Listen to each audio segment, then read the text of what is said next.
Binalikan ni Itbulaga host at Henyo Master Joey De Leon ang alaala ng pagiging isang kapamilya niya.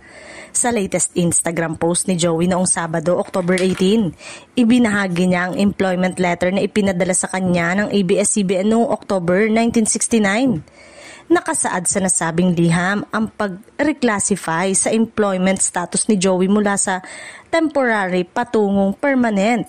Nakalagay din dito ang karagdagang 10 pesos na sahod niya mula sa 200 pesos na naging 210 pesos.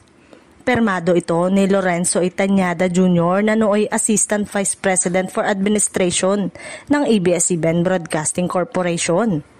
I was a kapamilya once upon a time, sabi ni Joey.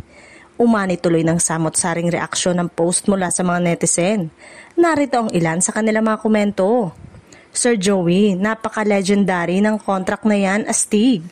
Thanks Joey for many years did work in different TV network especially on ABS-CBN. You're one of the OGs of ABS-CBN pala, Sir Joey. Matatandaan na bago pa man magsilbing host sa longest running noontime show na Itbulaga, nagsimulang magtrabaho si Joey sa ABS-CBN noong dekada 60 bilang radio DJ.